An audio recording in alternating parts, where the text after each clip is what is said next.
Moni ntine Jackie ndiye nkhani yathu ikutitengera ku DRC Congo tapitakotu dzuloso tinali ku Congo but nkhani yake ndiyokhudza za Ebola eti pakakhala kuti pali outbreak ya matenda ngati Ebola even ngati COVID matenda otero ma scientists kapena ndita za chipatala amasakasaka patient zero amakhala munthu amene anayambirira kudwala matendawo zimakhala zofunikira kwambiri kuti ampeze patient zero kuti aone kuti zayambira pati ndipo zalowera kuti eti kuti aonenso kuti ngati pali china chake chomwe chinapangitsa kuti matenda awo atani ayambike choncho ndiye akhala akufufuza kuti patient zero ndi ndani ndezo mwapeza ndi izi eti ku mudzi wina ku Mongubwalu ndanakirofuta kunena kunali abusa Pastor Paluku Makundi Dennis eti akumeneko ndiye mu February anadwala pa 4 February anapanga diagnose ndi peritonitis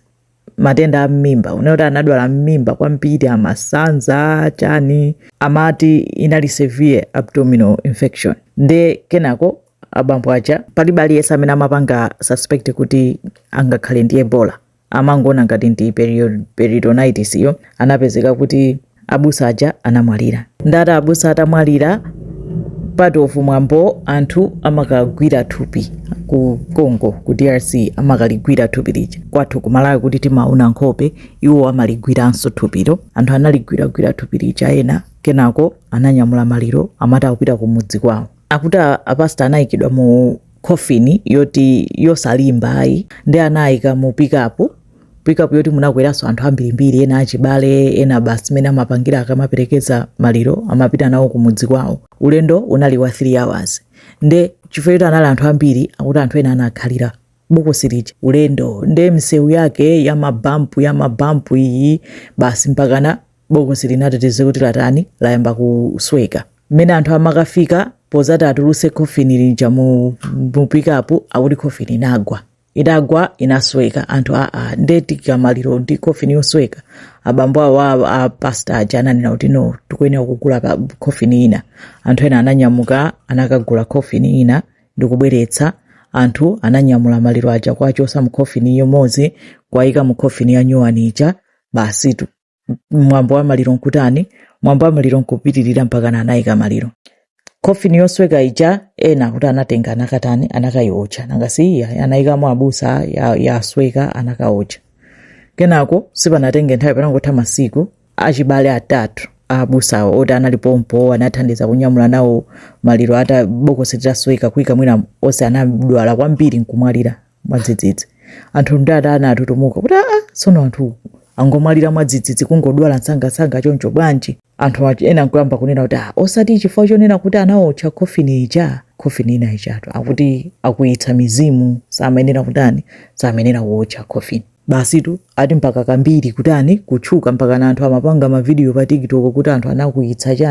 anakuitsa mizimu chifukwa choti anatenga coffin anakatani anakaocha chifukwa choti litagwa munali abusa akuti loko bandi yakumene koko kumudzi kumene koko mpaka na inaimba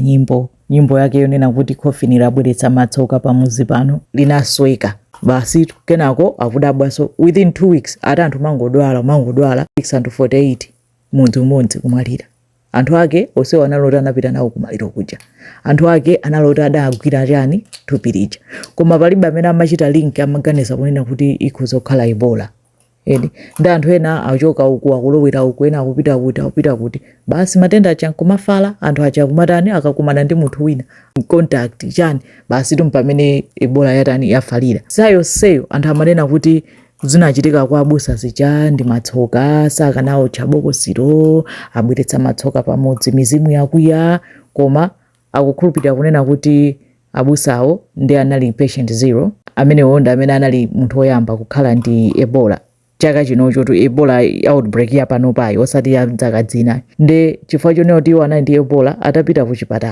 kuchipatala sana chile suspect kuti ndi Ebola ananena kuti ndi peritonitis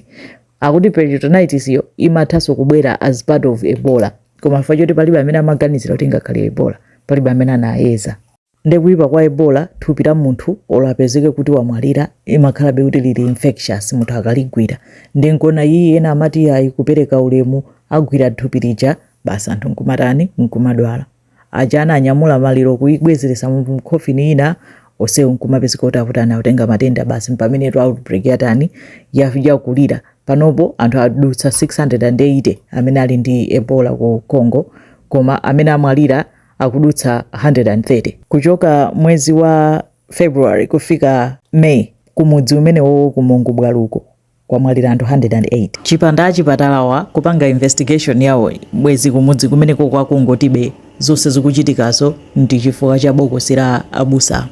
Zoopsa kwambiri.